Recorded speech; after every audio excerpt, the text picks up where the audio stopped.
morning. Good morning. Good morning. Good morning. I am Tamara Johnson Shealy. Good morning. Good morning. This is our weekly broadcast, Tamara for Georgia. Let's see where my trusty co-hosts are this morning. We were having technical difficulties. I swear, y'all, we're going to get this right. We are going to get this right. Let's see where she is. Robby, good morning.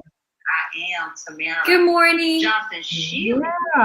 Yeah, good morning. We've been having some technical difficulties this morning, ladies. I did as well all week. I don't really know what's going on, but the media companies are monopoly too, or communication. So yeah, they're playing tricks on us, Robby. You know, my cell phone is not working, no calls out. Like I did an update on my phone and now it's not working. The internet is going crazy on your end. It's a monopoly. It's a conspiracy.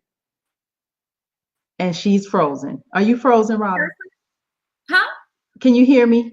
Yes. Okay, you're freezing. Good morning. Yeah. So what's going on in the ATL, Robby? Mr. David is out again. David, I think he's playing hooky on us, Robby. He's gotten used to having his Fridays, but he will be back next week. I think David got a girlfriend off the show. You know, David must have got a life that he's not sharing with us, right? David is like, I'll see y'all next week. I'm like, David, 2 weeks in a row? Maybe we did. Maybe he's mad. David might be mad, and this is like his way of, punishing us. Getting us back, right? We're going to find out next week what the deal is with David. Where's David? Where's David? Like, where's Waldo? Where's David? Where's David? But it's a lot of stuff going on around Georgia, Robby. I've been watching this reproductive bill that wants to, the heartbeat bill that's talking about abortions and you can't have, once they detect a heartbeat, you cannot have an abortion here in the state of Georgia. And there's they're quote unquote pissed off peaches around Georgia right now, Robby. Pissed off peaches? Okay. Pissed off peaches, Robby. That's what they say. And this is a hashtag, and I've been following that. And there's these handmaidens, I guess that's what you call them. They're wearing these like red robes and standing in front of the Capitol. Yep. And I saw a video where some Republicans were actually commenting on those women. And I heard one woman say that those women, it's like witchcraft with those women standing outside the Capitol with those red robes on. There's a movie, The Handmaid's Tale. Mm-hmm. I've never seen it. Old movie. I believe they made a new Netflix series on it. Mm-hmm. And the movie is basically that in the future, you cannot reproduce. People have problems reproducing, which, is coming to pass. And now, I guess with folks wanting to control, or really the Republicans wanting to control a woman's body, they're basically bringing up this woman who's completely control. The handmaidens were used to reproduce, and it was a real sordid, weird story where men were basically utilizing women's bodies, and other women were subjugated. And so they're basically it's a ploy on that movie, like, you're trying to subjugate us again. So they're reverting to this outfit that sends this message. So I guess it's offensive to these men who feel like they probably have the right to do what they want to do with women's bodies. Mm-hmm. And they do not have the right to do it. But you know what? In Georgia, it's all about where the power lies,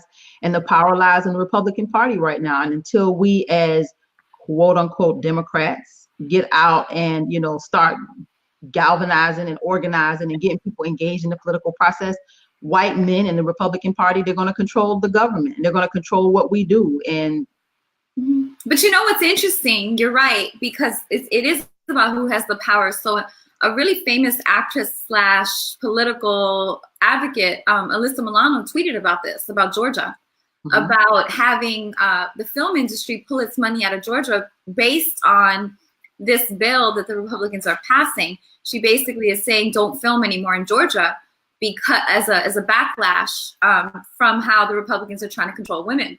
So it's interesting because film industry has a heavy power dynamic with Georgia because they bring so much money here, even with the tax credits. So if we would just create an alliance, we would probably be better off. I think we need to create alliances all the way around, whether it be the labor movement, the film industry, the beauty and barber industry where I'm from. I think we need to create alliances. And I think that, the Democratic Party has operated as, its own entity and autonomous to everything. And they want to lead instead of collaborating and working with other entities that can really help move the needle, Robby. I think her screen is freezing. Robby, are you there? No. Go ahead. I think I can hear you. Go ahead. Okay, good. The hardest part about alliances are the ego struggles. Everyone wants the credit, but you're 100% right. Whether it's labor alliances, alliances in communities, strategic alliances, political alliances, for any venue, we need a broad body. But the hardest part about alliances is all the personalities, whether it's among people or countries or regions. The struggles between, I don't want to work with this person, I have a personal problem with this person. We got to put ourselves behind, the overall mission. And the people who are willing to do that are really leaders. And that looks like you and I, Robby, because we keep reaching out and, trying to extend the olive branch to so many people. And we're like, let's all get on the same page. Let's get on the same team. Let's work together. But there's so few people, like you say, it's these egos and everybody wants to be a chief and not an Indian. And it's just crazy to me that people operate in a way that's detrimental to all of us. Like, put your ego aside and let's get the damn work done. It really is, and I don't mean to go extreme on this. I'm just being a little technical, but it is to some degree a mental health issue. The healthier you are, mentally, the better you can align with someone else. And that's something that I have such an appreciation for you on, because, we can celebrate one another. And it's so difficult for women, especially because women often compete for men. And so we're kind of pitted against each other. And we fall for the okie doke, right? Fighting over these twigs and berries. And so it's just, I really, really have a great affection and appreciation for you, because you didn't have to put me on this show. And you talk about it all the time. But it makes sense, though. It does. It's like yes, I did have to put you on this show. No, you didn't. Yes, I did. Let me tell you why. Because I know for a fact I cannot do this by myself. And damn it, Robby, I don't even want to. I don't know what you know. I can't do what you can do. And I just feel like until we as people, and I think that's where legislators get it wrong. They think they're in these seats and they're in these positions to, dictate, and they get to make these decisions based on their own understanding. Hell no. You're in that seat because somebody elected you to be there. And that means you need to reach out and get people smarter than you, surround yourself with people smarter than you so that you can make the right decision. And I think, I had to put you on here, Robby, because I don't know what you know. I can't do what you can do. But I know when we work together, we make a bomb-ass team. That's what they say in the hood, Robby. No, but it almost takes like a genius or someone who is so secure to grasp that. And so very few people are. And so I have, like you have, sorry, does this freeze? Are we okay? No, I'm listening. Keep going, Robby. Egberto's joined us because I think we need some testosterone in this conversation.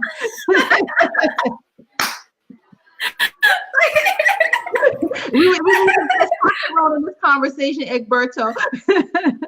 You just mentioned the word hood and you used a very elitist term. I'm like, what hood is she from? That's the part of me y'all really don't know. I'm a little country. I'm a lot country because I'm from very much so rural Georgia. I'm a lot country. I'm a little hood. I'm a little street. There's a little of everything in me, Egberto. That's what Black America is, really. Don't let this jacket fool you. Okay, I hear you. How you guys doing this morning? Tamara, Robby, how you guys doing? We're good. Welcome to the broadcast. Thank you for joining us a bit early today. David is playing hooky. Robby was sick all week. I'm glad that she's feeling better. I'm living on NyQuil. Oh, Robby. So sorry that you're sick. So what's up with you guys this time? What are we talking about other than both of you being the leaders that you need to be? we're talking about collaborations and how important it is, Egberto, for people to really collaborate and really start to work together to build movements. Like, we're looking at, we're talking about the handmaids that are, around the Capitol, and how the Republican women said it was witchcraft, that these women are dressed as handmaids and they are around the Capitol, and they're actually scared of it. Like, it really scares them, like it's demonic, and it scares them to see these women around the Capitol, like dressed like that. I have a question, and only you guys can answer it. Why is it that women give women more problems than they give men? Why is it that women have a harder time working together than working with men? I just don't get it. Like Robby said a little while ago, she talked about there being competition over men, like competing for men, wanting to be seen. Some women have low self-esteem. They don't feel as pretty or as skinny, or as, they have all these issues that they're made up in their head. So it's competitive. And I think just like with men, when you get too many men in a room, it's competitive. I think women compete with each other too. But until we get to a place, Egberto, where we can stop competing and completing each other, we're never going to win. And that's what I love about having Robby as my co-host, because we don't have to compete. Yeah, I mean, when you're doing something right, I don't think competition is. I mean, it's hard. I mean, that's what we were taught, right? In this kind of society, they teach us that we need to compete. Everybody wants to be on top and all of that. But if what you're looking for isn't to be better than somebody else, do you ever really have to compete, or you just need to, as you guys say, complete the task? Complete. Is my thing freezing? You're coming and going, but you're good. Go ahead. You might grab some earbuds. Women are indoctrinated and historically to fight one another. Mm-hmm. We really are. We're raised with a goal to find we are raised to go to school to find a husband, and later generations. Maybe not today. It's very different. However, told to husband. I was raised very progressively, not by my family, but other people. And so with that history, and then you factor in race, whiteness and the standards of whiteness have been promoted throughout the world as beauty. And so then you have women fighting what's more attractive. And then you have men who are fighting for what they think are the women who are more attractive. And so we literally are pitted against each other in this competition, for a man more for most of the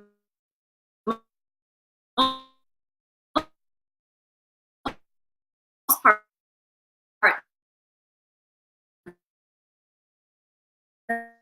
Yeah, we're having technical difficulties. A woman, it's almost a survival component until we get past.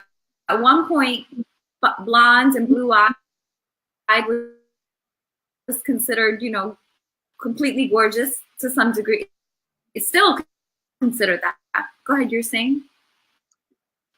You said there when you were talking about the definition of beauty and that sort of stuff. I can tell you from a personal perspective, very early on when I was at the University of Texas and going through certain political issues, I had to make the concerted effort to realize what was indoctrination and what wasn't, what was standards of beauty and what wasn't. And then the major thing that I used, and I started to use it with other people as you move on, was to define why is it at any point in time that you look at X and consider X a better, X more so than Y.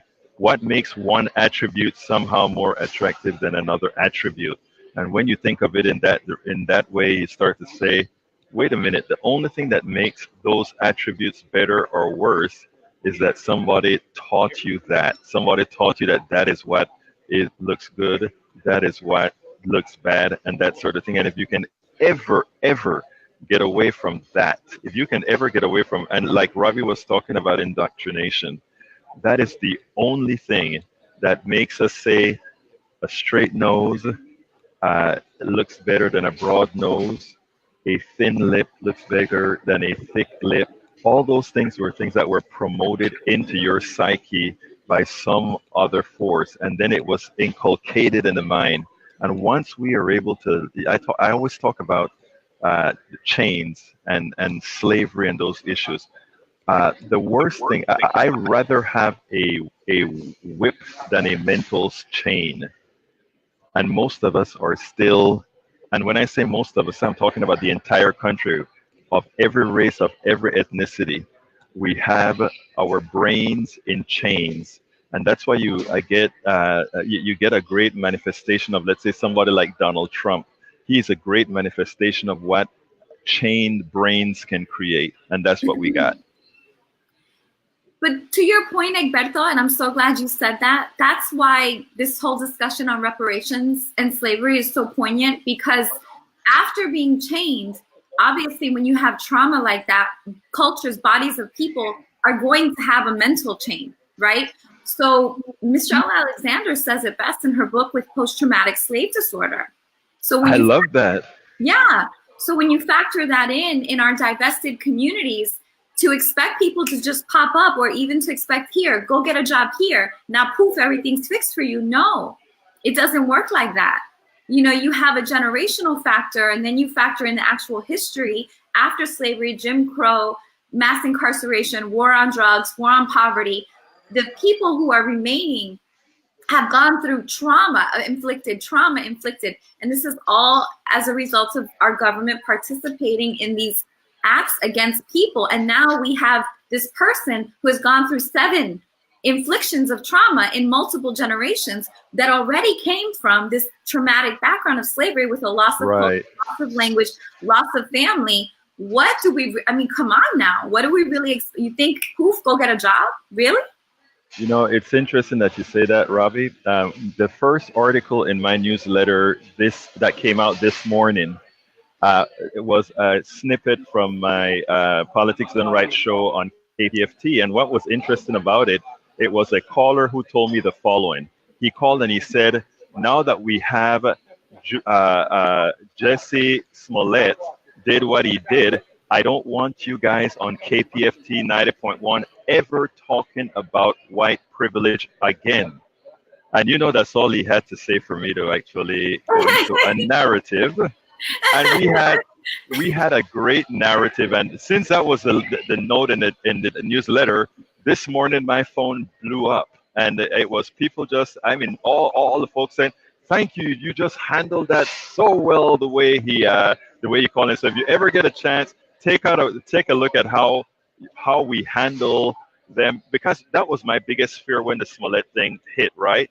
That folks were going to use that as an example, and by gosh, the guy used it as an example immediately.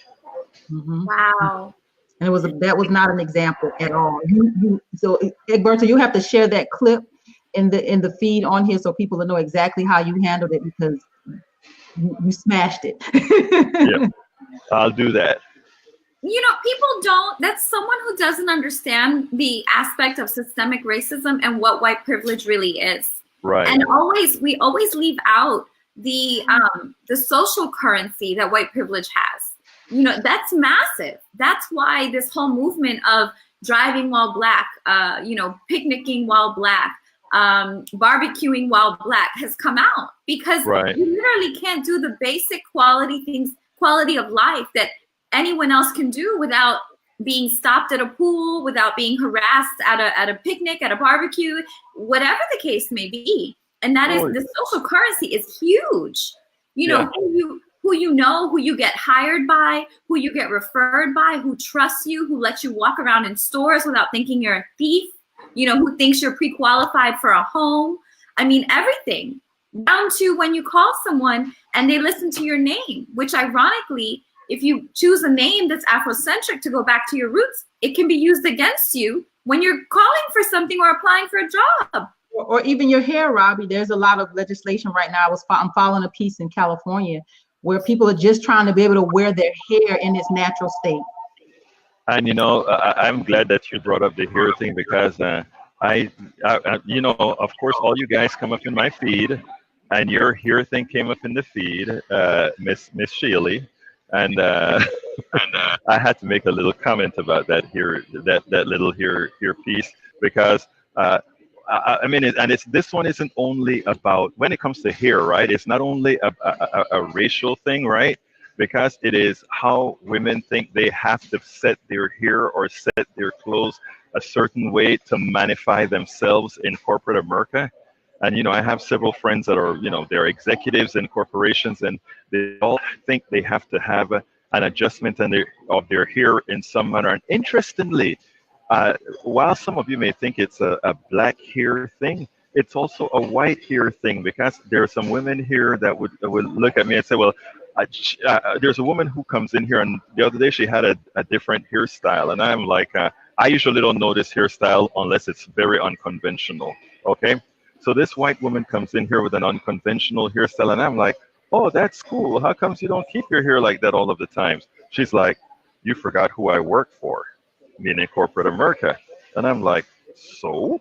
And it's like, oh no, we have to look very conservative. When I was in corporate America, that is one thing I never worry. Well, I guess if you don't have hair, you don't ever have to worry about things like that. But but it was, I think it goes a little deeper with black women in our hair, because if you go back historically, we had to cover our hair. Back in slavery, they didn't want to see our hair. It was matted. We didn't come here with our combs and what we needed to maintain our hair. So it goes back a little further with black women in their hair. I am not going to deny that in the least. You're absolutely right. The reason I brought up the other side is I want it to be those women as well. I mean, you as well. Not live vicariously through your hair and make the statement to people that, this is who I am. This is what I'm going to do. And what I find is that too many women, and let's if we want to speak specifically about black women in corporate America, too many of them conform, as opposed to all of them saying, to hell with it, we're not conforming, this is who we are. And that is what I don't see. Mm-hmm. Well, I have seen people, I've been witness to people getting sent home for wearing dreadlocks or braids and right. So basically because they were told that looks unprofessional. So it is Robby, a work condition. Go ahead. Robby, think about that. Alexandria Ocasio-Cortez came to Austin, Texas, and I blogged the piece that she did about that, where she spoke about, I should find that blog as well, when she spoke exactly about that. She talks about her, because she really has, she has straight hair, pero her nieces and all of them have Tamara's hair, okay? So, I mean, look at you. So what she was saying is the idea that the kind of conversations that they have to have in the house about, doing the hair for corporate America and all that sort of stuff. And her last sentence, and what I loved about her, that she's so unabashedly progressive and knows who she is and is not scared to say it because she's owned by nobody. What she goes out there and says is, what we have to start doing, if you really want to say that you are free, is to take control of your own space. But it's hard to take control of your own space, Egberto, when these people are paying you and you got to take care of your community. That's where it gets like, you have to say, what is more important? Do I, be who I am and push the envelope, or do I eat every day? And that is where I turn it right around to the purpose of your show today. What was the first thing I heard both and you, Robby, talking about when I came on? Collaboration. Yes, nobody can do it alone, but when they collaborate, they can. Yeah. And that's literally what it's going to take, Egberto, for women to really start working together. I actually posted something on my page today that I thought was so profound. A young lady shared it. Thank you, Lisa Whitehead, for sharing on my page today. And it was a scene from Grey's Anatomy where a woman was raped, and she was so afraid, she was scared. But all the women in the hospital, they aligned the walls and they wheeled her through, down the hallway. And all these women were to her left and to her right, supporting her as she went into surgery. And I think that is what it's going to take. It's going to take Black women, white women, brown women, all of us to come together and say, we are women, and we're going to stand collectively, and we're going to have our sisters back. And I think there'll be a change in this country, but women really have to come together. Well, if you take a look at what, take a look at my backdrop the other day was it just showed all the young women who are coming up now, who are owned by nobody, who owes nobody, and they're really taking over, and nobody knows how to handle them. Nobody knows how to handle Talib. Nobody knows how to handle Ilan Omar. Nobody knows how to handle, what's her name from Massachusetts? I forgot the new freshman's name. I know who with the I'll starts with an A, right? I don't remember. I would be lying if I told you. Okay. I think we all know who you're talking about. Right. So those four young women just got elected into Congress, and when I tell you they're unabashedly independent, when I tell you that they don't give a damn what anybody has to say, and they come out and they say it, and that is what's so attractive about what they're doing. They're changing the paradigm, and that is what we have to do: change the paradigm. And they're doing it. Presley, Ayanna Presley, that's her name. Yes. Yes, that's her name. Ayanna Presley, Alexandria Ocasio-Cortez, Ilan Omar, and Rashida Tlaib. You know, those are four. And there's another woman. There's one from Michigan.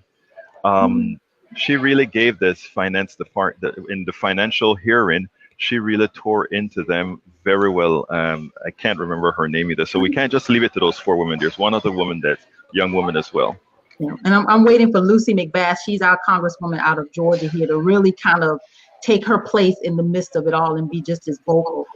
She has a challenger. Karen Handel has come back to challenge her for that seat. She wants her seat back. She felt like it was hers all along, and Lucy just kind of stole it from her. So this 6th congressional district race right here in Georgia is going to be a hot one come 2020. What does it look? What is it divide on that? What are the numbers on that district? Lucy may have won that by just a few hundred votes, maybe I don't even think 1,000 votes that where she actually beat Karen Handel. Don't quote me, but she didn't win by much of a margin at all. So there is a lot of wiggle room. So Lucy really has to be intentional about making her way politically in Washington right now, because Karen Handel is coming back with vengeance, and she wants her seat back. I don't think she gets it back. I think the progressive wave in 2020, if we don't succumb to the crap like from the senator from Colorado that he came about, I don't support Medicare for all, and if we don't succumb to that, I think she'll be okay, because the progressive wave that I'm looking for in 2020, assuming the Democrats don't screw up, and notice I said assuming the Democrats don't screw up, the progressive wave is going to be tough. But if they try to go Republican light, if they try to go middle ground, you can forget it. It's over. It's over. Yeah. I'm waiting, and we're waiting here in Georgia, Egberto, to see what Stacey's going to do. She still has not announced. I've been following her, this Joe Biden saying that he would choose her, because I was not happy with him saying he would choose her. How about she could choose him?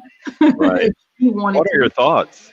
I'm hopeful that she'll run for president. I want to see Stacey run for president. I think that it is time that we push the envelope. I think it's, women are in, it's our time. It's our time. And I think Stacey could definitely, she could come out of nowhere and take this if she decides to run. Well, I mean, I agree with you that it's women's time, and I am doing my testosterone part to ensure that I support as many women as possible in the 2019s and the 2020s, because I really think we need some more parity. And the truth of the matter is, the men haven't done a very good job thus far. So let's pass the torch to young women and other women as well. I'm so glad you said that, Egberto, because when men ask what they can do, what you can do is support, right? So me as a woman who has white privilege, I can support women of color and businesses of color, because it doesn't take anything from me. That's what I don't understand, where people get lost. Right. If somebody says support this Black business, I'm like, cool, let's go support that Black business. It doesn't take anything from me.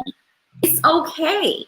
It's really okay. And that's what we can do. That's what we should do for those of us who have that privilege. And it is important that we have progressive white people saying those things. And what I mean by that is what the right puts out there is they put out there that somehow you are giving up something for others to instead of saying we are bringing up everybody to parity.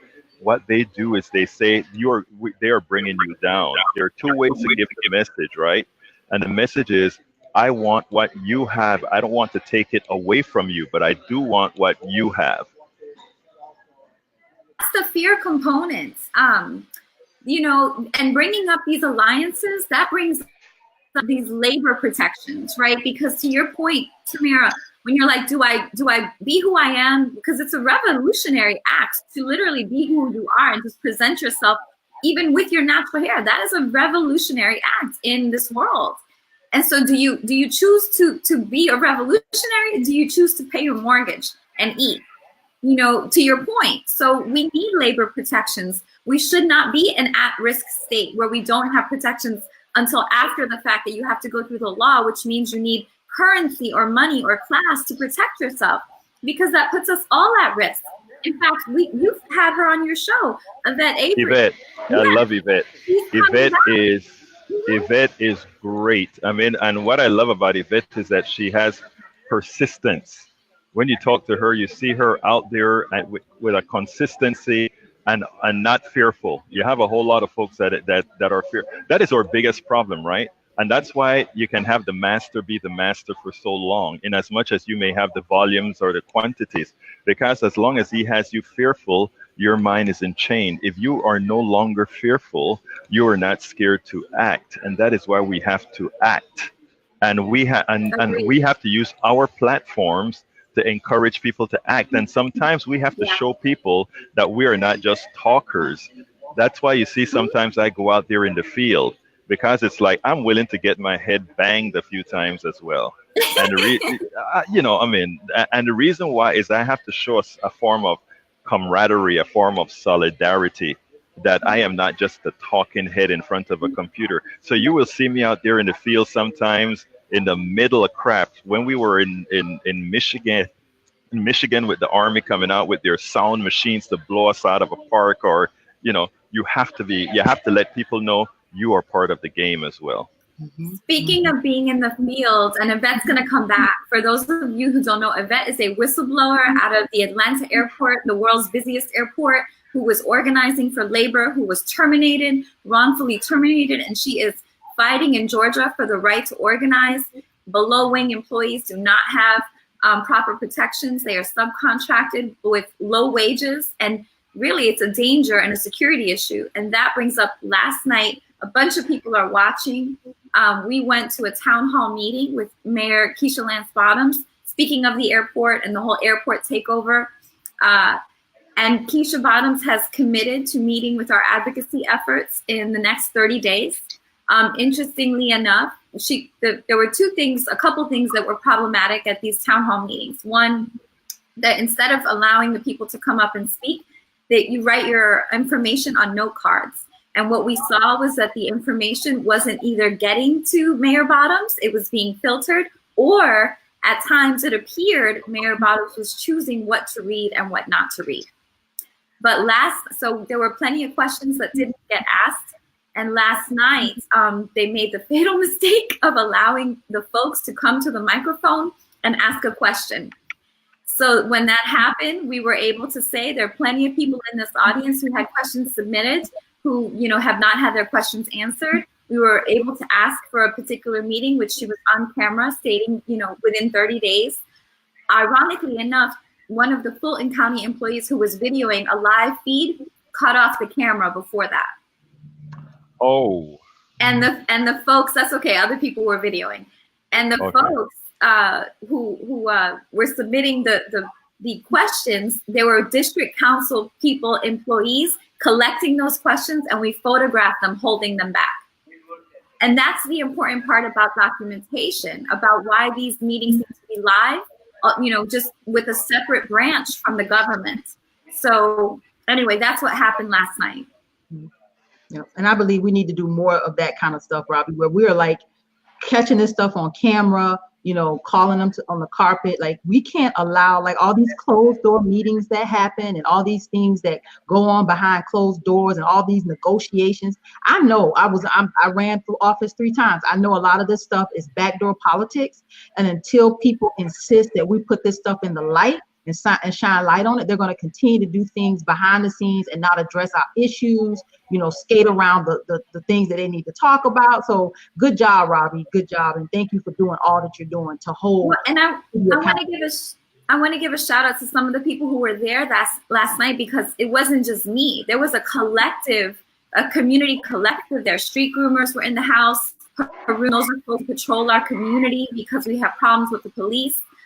His ally, Manisha Waukesha Hull, was in the house, who's an advocate for APS, Atlanta Public Schools. Song, Southerners on New Ground, Nikki Roberts, Mary Hooks, her team was in the house. Georgia Stand Up, Deborah Scott, they were in the house. And then, of course, our elects, they had reserved seats for their folks. People were definitely planted. I noticed I wore a Fulton County Animal Services jacket because I used to intern there. And the way the city employees were moving around me, they thought I was from Fulton County. And I noticed the privilege that I got just because they were like allowing me in. And so that's why someone interrupted when we handed in those questions. They were like, no, she's not with Fulton County. These questions don't get turned in. And we literally photographed it all. Wow. But a lot of, it's up on my page. Go ahead and Buckhead even showed up, because what happens in Buckhead on the north side, because we're starved, our region is starved, and District 12 is an imperative region because we are the middle of the south side. So we connect our airport to downtown. And right now, because we're being starved, everyone's going past us because we don't have proper development that protects long-term residents. And so we have these generations. And when I say people are really hurting, I mean people are walking around in wheelchairs with no legs, picking up aluminum cans to survive. Like, expecting these folks to not have support is ridiculous. And these are the generations of the folks that we described coming into Buckhead and doing what they need to do to eat. Mm-hmm. And so it's impacting the city as a whole. And we finally have made some headway with Keisha Lance Bottoms and Invest Atlanta. We even approached the president of Invest Atlanta, Eloise, I can't pronounce her last name, it's with a K. She has committed. We just got to follow up in writing, which means we've got to follow up in email writing. We've got to do the tweet storms. We've got to document and take the meeting minutes and then certify this information to them so that no one can claim they did not know. It's either in legal terms you knew or you should have known. And luckily, Mayor Keisha Lance Bottoms is an attorney, so she knows that standard for the law. Robby, are you selling in homes?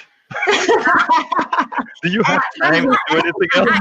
I am actually. Yeah, I have 2 open houses coming up, and I am. I had to teach you because I'm telling you, your plate is full, girl. It is. That's why I'm on Dayquil. Activism is in our hearts, it's in our blood. Egberto, give us a national update over for a few minutes and tell us what's going on across this country. We gotta let you go. I know, thank you for stopping in and staying with us a little bit longer because David wasn't here, but give us a national update. What's happening around this country? Well, first, don't forget that you forced me to. No, I'm kidding. Anyway, what's going on around this country? Should the Mueller report be released or not? I don't think it's something that we need to sit down and worry about. What we have to continue to do is keep our eye on the ball. We have to most importantly, monitor those who consider or say they're progressives. Yesterday on TV, Senator Michael Bennett from Colorado came on TV, and it's not only that he said he's not supportive of Medicare for all. He went ahead and made the discussion using the same talking points that right-wing Republicans use. He claimed that it's a government takeover of healthcare. He claimed that 180 million people will be out of insurance. He claimed that somehow people in labor unions will get no insurance. I mean, will lose their insurance. He painted a picture just like a right-wing Republican would. And what I told them specifically, it is not just that he did that. What he did is he created an ad for the right wing to use against all of our politicians who support Medicare for all. If he doesn't want to support it, then don't support it. But do not come out and give a narrative that they can put in an ad that says, you see, even Democrats don't support Medicare for all. So one of the most important things from a national perspective that we have to do as activists and use our platforms for is make sure and annihilate every single Democrat or progressive that comes out with narratives that hurt the entire movement as a whole. And with that, my dear ladies, if there's not anything, thank you so kindly for having me on your show once again. Egberto, thank you for giving us a weekly update and keeping us abreast of what's happening nationally. We look forward to having you back next Friday. Thank you so kindly. Y'all have a good one. Thanks, Egberto.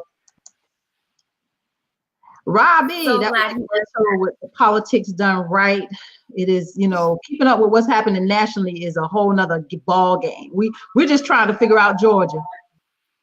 I'm so grateful he comes on and helps us with that, and we can trust him, because how can we do it? And to his point, I am selling homes. I want my clients, to know what happened. Am I off? I don't know if I'm on here or not. Keep talking, girl. I'm sorry. Okay, I don't know. It was fine. Just keep going. Keep rolling with the punches. Okay, I'm gonna keep rolling from now. Yeah, no, and the thing people don't realize is that activism actually affects the stability of the community. So, for example, the things that are happening at our neighborhood association level and NPU, when, for example, I'll give you a real concrete one. These neighborhood tours that came through the community that were funded by neighborhood associations that people were not warned about sent a litany of predatory folks who came to purchase, and they purchased at so below that the values in our region look unstable. So when people go to get appraisals now, especially for lower values, they can't get the lending. The lending is subject to appraisal, and an appraisal is a 1 mile radius from your house or commercial business. So the only way you can buy that is if it appraises. So if someone bought really, really low, they're like, oh, it's only worth this much. Now the appraisal doesn't come in, which means the person cannot borrow that money. The bank will not lend that money. And that has impacted our residential values as well as our commercial values. Because when you buy a commercial property, sometimes you have to do a build out. So I'm dealing with all these values and seeing how this is negatively impacted. And they don't intend these consequences, but when you make moves without the community collective at the table, which is how the civic associations, the neighborhood associations engage by charging these monetary dues, it is so problematic, and it has created havoc trickling up into the systems in Atlanta, whether it's the NPU, Atlanta Planning Advisory Board, and then Atlanta City Hall, because ultimately they execute a deficient agenda at the base level that cuts out.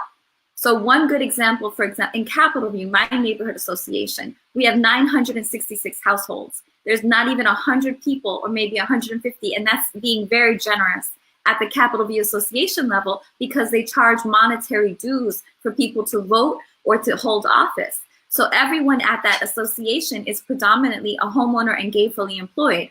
Well, those people don't understand the needs of the other folks, the 90%. So what we're doing is executing an agenda that is starving us. And that's why Buckhead is the way it's impacted, crime-ridden, et cetera, and why we have such a disparity between the North and South. But it's fixable in holistic community plans if we can just get to the top. If we stop getting these gatekeepers, if we get the gatekeepers out of the way. Mm-hmm. But that's a tall order, Robby. We're close, though. We're close. Yeah, I'm just excited that you've gotten Mayor Bottoms to agree to at least hear. It only took 4 years. Yeah, exactly. At least hear. We'll take it if you could just hear the concerns of the community and the people and the problems and the way we see it. Just hear us. And I think that just the fact that you guys have gotten that meeting is huge. And then, Robby, on top of that, yesterday they voted on that damn airport. That damn airport is a step closer.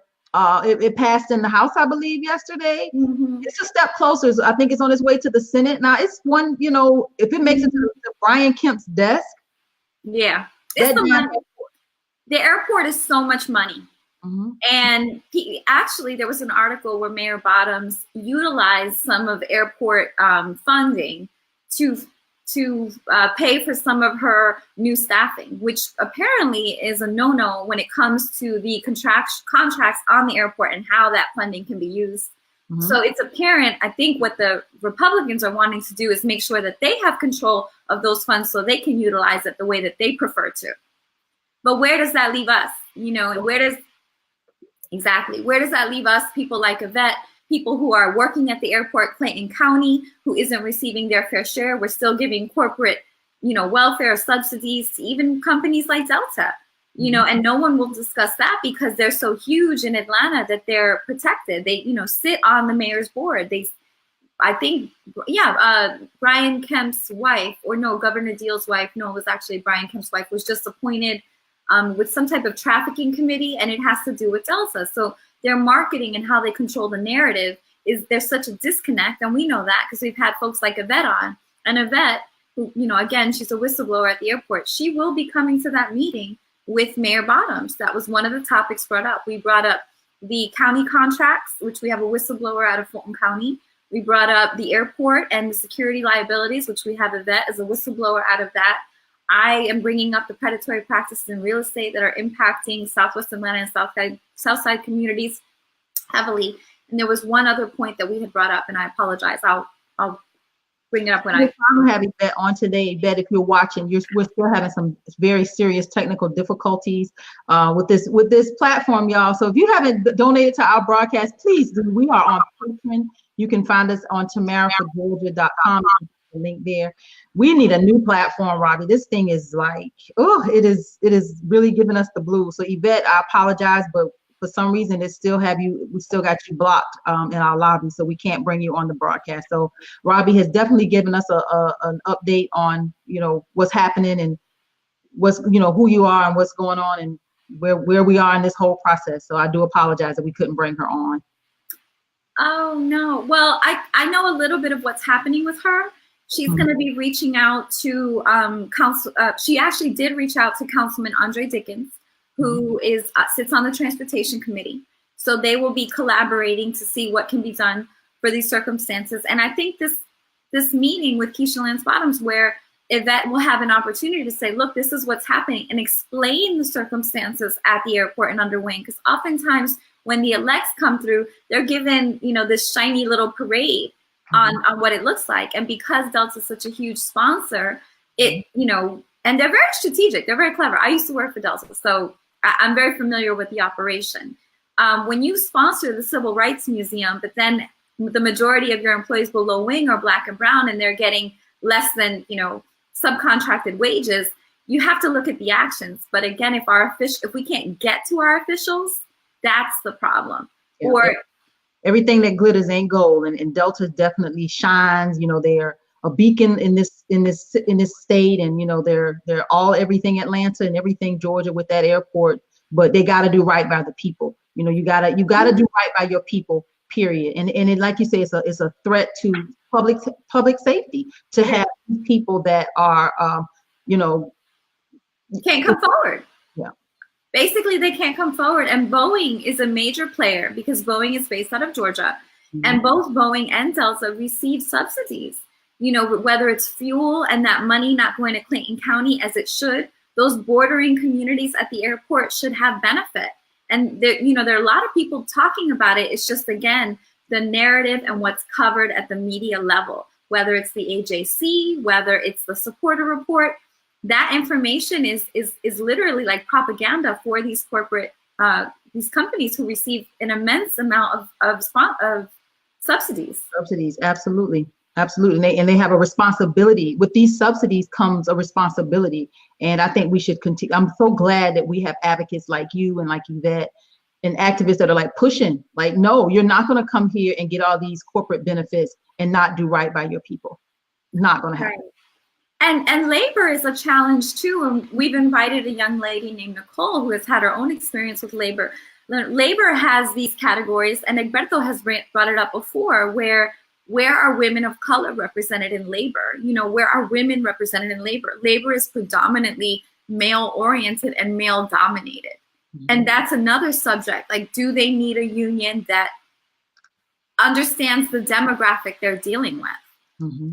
I think women just need to lead. I'm excited to see, like I said, hopefully Stacey Abrams will run. I just want to see more women in leadership positions. Like, we need women on the forefront everywhere. I wouldn't argue with that. It tends to be more collaborative, even though men are not indoctrinated to compete with one another. And then men, men can go until however they want, focused on their career. And I saw this, I watch a lot of Oprah and, these kind of inspirational things. And one of Oprah's showcases, one of the folks she was showcasing, she said, it spent time on relationships and spent more time on bettering myself. The time she spent on relationships as a young woman, she could have learned Mandarin or something like that. She gave this, really extreme example. And I can relate to that, and I no longer do that as a result of, Well, Robby, I'm a little traditional in that sense because I like relationships. I like them. I like being in relation with the man. So I think that it has to be a balance for women. I think this has been a great conversation today, because we started out where we are right now, and I think we've definitely brought it full circle. And I think with women, I'm much more traditional. Like, I like a man, a strong man, to lead and be powerful. I like that. I really do. So, and I like I like having, being a mom, and I like having my work life. There's a balance that I think we women, I think we're masterful at balancing work, being a mom, being a wife. I think we're really good at that. And, we wear these hats and we wear them well. So, I don't disagree. I think there's a saying in Spanish, mejor sola que mal acompañada, which is better off alone than in bad company. Well, okay, well, there I can, like, I remember. You're 1,000% right. But I want company. Yeah, good company. And the thing that I forgot, the last thing that was going to be presented to Keisha Lance Bottoms in that meeting is ethics reform and the NPU reform, because we had submitted a 13-page complaint in ethics, which never got investigated for District 12, which our residents are still being maligned as a result, because those happenings are continuing to occur. And the NPU reform, obviously the problems with civic engagement and the charging of monetary dues, which is basically ruining the progress in Atlanta and amplifying gentrification. Robby, I hope that she gives you guys more than an hour, because this sounds like if there's a lot that she needs to hear. And if you only have an hour, y'all gonna have to No, we're gonna be ready. We're coming with reports. Documentation 1, documentation 2, documentation 3, 10 witnesses, notes of the meetings and whatever. I have done this for 4 years. We are ready. Oh, good. Because I don't want her to say, well, we only have an hour and this goes on longer, and she doesn't really see the big picture of what you guys really want. So hopefully she does. We have about 4 minutes until the top of the hour, Robby. This has been a great broadcast. I miss Mr. David. Hopefully he won't be playing hooky next week, because I'm going to go drive to his house if he does. I'm sure he'll be back by next week. He'll be over whatever he's upset about. He's going to owe us an explanation. Yeah, where have you been? Where have you been, David? Where have you been? But yeah, so we women, we just have a lot of work to do. I'm hopeful that, share this broadcast, share our efforts. Robby and I are out here hitting the streets. I'm actually in law school, trying to learn as much as I can about how to do all of this, as it pertains to the law. I want to understand not just, logistically what I'm doing, but I'm diving into the intricacies of the law. Like, I want to be able to really interpret law like the best of them. So I'm not quite interested in being in a courtroom. That is not why I'm in law school, but I am definitely interested in all the legal work. The work itself is just fascinating. But Robby, like Egberto says, are you selling any houses? Because you sure are out here in the streets with us. No, I am. I actually have 5 within a 1-mile vicinity. Our commercials are going under contract, but again, these aspects in the community impact the lending. And right now we're working on a project that has a holistic component for residential, but teams people up with the resources that they need and apprenticeships. So we need to stabilize. If our bottom base is not stabilized, that impacts the community. Let me give you an example. I had someone buy a house and they rented it, and a nice little young man moved in. Well, while he was going into his home, he was stopped. Before he was going, he was thrown in his home, thrown in his basement, robbed, and assaulted. That man moved out within the next week or so, obviously. But this is the reality. We need to stabilize our communities. We have to meet people where they're at. I'm not excusing crime. That's not what I'm doing. But it's important. You cannot just address the top crust. You have to address everyone and meet people where they're at for all of our safety and protections. I like what you just said, stabilize the community, meet people where they are. Those are key factors in really having a holistic approach, Robby. That is the root of it all. So, and we have the solutions. Keisha Lance Bottoms or anybody who's watching, we have the solutions. Please give us the meeting. Yeah, and I hope she doesn't renege. Like we will be knocking on some doors if this meeting doesn't happen. Right? Tweet storms. We're just gonna have to do a tweet storm and show her better if that happens. But I hope she's a woman of her word and honors what she promised. Yeah, yeah. Well, Robby, it has been a pleasure. We're at the top of the hour. I want to thank everybody for joining us on this week's broadcast of Tamara for Georgia. It's never a dull moment in politics. And I just want to thank my rider, Miss Robby Caban, for holding it down with me. We missed out David. He'll be back next week. He's playing hooky. You can find us on tamaraforgeorgia.com. You can go to our website, make a contribution, y'all. We're really trying to grow this broadcast. We want to be on location. We have some great ideas and some great plans for this broadcast and all that we're doing to bring activism right here to you, LIVE, every Friday at 11 a.m. Again, I am Tamara Johnson Shealy. You can find me at tamarashealy.com. Mr. Egberto joins us every Friday with a national political update. He keeps us abreast of what's happening in this crazy America that we're living in right now. And that's Mr. Egberto Willies with Politics Done Right. You can find David at Acknowledge the Divide right here on Facebook, where he talks race, racism, and race relations, and he gets it. He goes to the core, so you better have some thick skin if you have any white fragility going on. You can always find Miss Robby right here on Facebook at the NPU Resident Public Forum. Again, every Friday, same time, same channel. We'll be right back here next Friday at 11 a.m. Thank you, Robby. Have a good week, everybody.